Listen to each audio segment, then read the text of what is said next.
Hey, welcome to The Explainer. So today we're going to talk about something you've definitely seen, but maybe never really thought about. It's one of the most visible forms of clean energy out there, and it's all about turning an invisible force of nature into the power that lights up our world.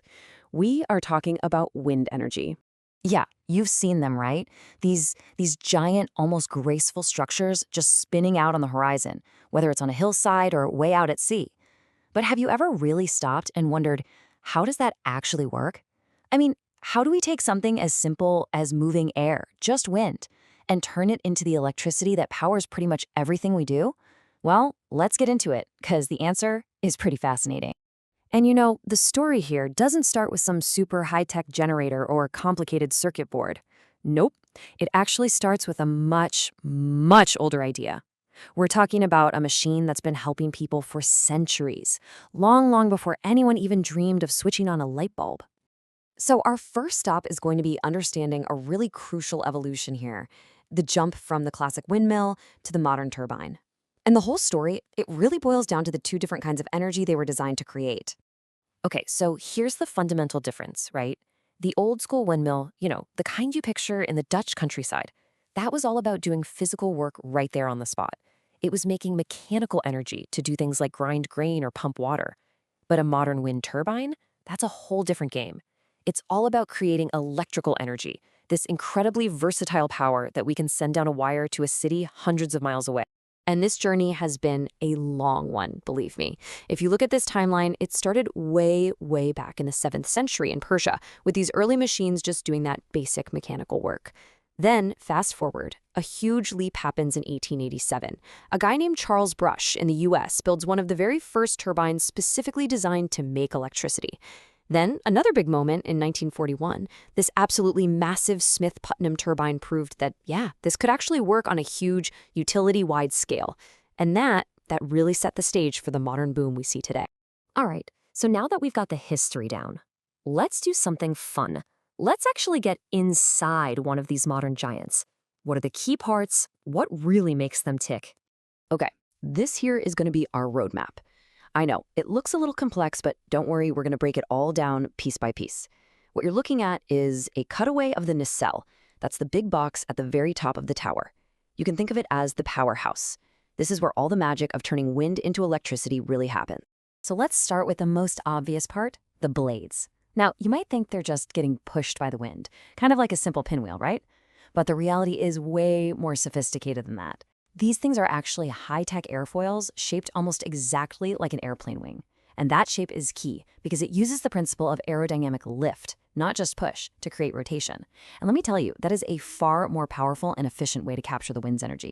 So that big housing we were just looking at in the diagram, that's called the nacelle. And to give you a sense of just how big we're talking, it is not small. For a big utility-scale turbine, that nacelle can easily be the size of a small bus. Just imagine that, a bus sitting on top of a tower, hundreds of feet up in the air, packed with all that crucial machinery. So what exactly is inside that bus-sized house? Well, it all starts with the main shaft. This is connected to the blades, and it turns really, really slowly, maybe just 15 revolutions per minute. Now, that slow spin, it's not nearly fast enough to generate a lot of power, so it connects to a gearbox, and you can think of this just like the gears on your bike. It takes that slow, powerful rotation and speeds it way, way up to something like 1,500 RPM. And that high-speed rotation is what you need to spin the generator and make electricity. Pretty clever, right? And all the while, the turbine has its own senses, this little anemometer and wind vane up on top that are constantly feeding data to its computer, telling it exactly where the wind is coming from and how fast it is so it can turn to face it perfectly.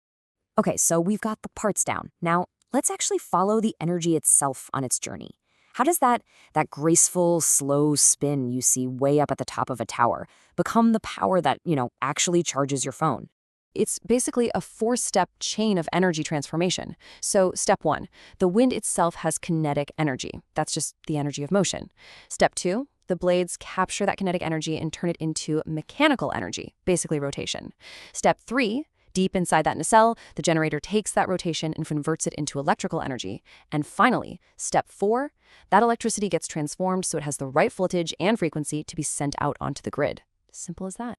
There's a really simple way to think about this whole thing, and it's probably the best analogy out there. Think about a regular fan. A fan uses electricity to make wind, right? Well, a wind turbine is just a fan in reverse. It uses wind to make electricity. It's that simple. Now, a lot of people think that as the wind blows harder, the turbine just spins faster and faster and faster. But that's not actually true. It operates in a very controlled, very intelligent way. This power curve shows you exactly how. See, it won't even start making power until the wind hits a certain minimum speed. That's the cut-in speed. Then its power output ramps up until it hits a sweet spot, its rated power. It'll stay there, producing consistently. And here's the really important part. If the winds get too strong and become dangerous, it hits a cut-out speed and actually shuts itself down to stay safe. It's this control that makes it a really predictable and manageable source of power for the grid. So that's how one single turbine works. But of course, they almost never operate alone. So let's zoom out now and look at the big picture, wind farms, and how they all plug into our larger energy grid. And look, like any energy source, wind power has its pros and its cons. On the plus side, the fuel, the wind itself, is totally free and it's renewable. And once they're running, they produce zero emissions and use almost no water, which is huge. But on the other hand, the biggest limitation is that it's intermittent. I mean, the turbines only make electricity when the wind is actually blowing. They also take up a lot of space, and of course, there are visual and wildlife impacts that have to be planned for and managed really carefully. And this really gets us to the single biggest challenge, that variability. If it's a calm day across the whole region, your power output can drop to almost nothing. So solving that puzzle is the #1 job for grid operators. How do they do it? Well, they use incredibly sophisticated weather forecasting to predict what the wind's going to do.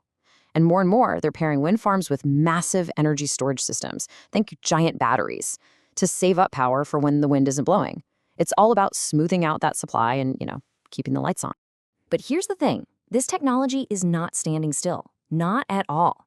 In fact, it's evolving at an absolutely incredible pace. So where is all this headed?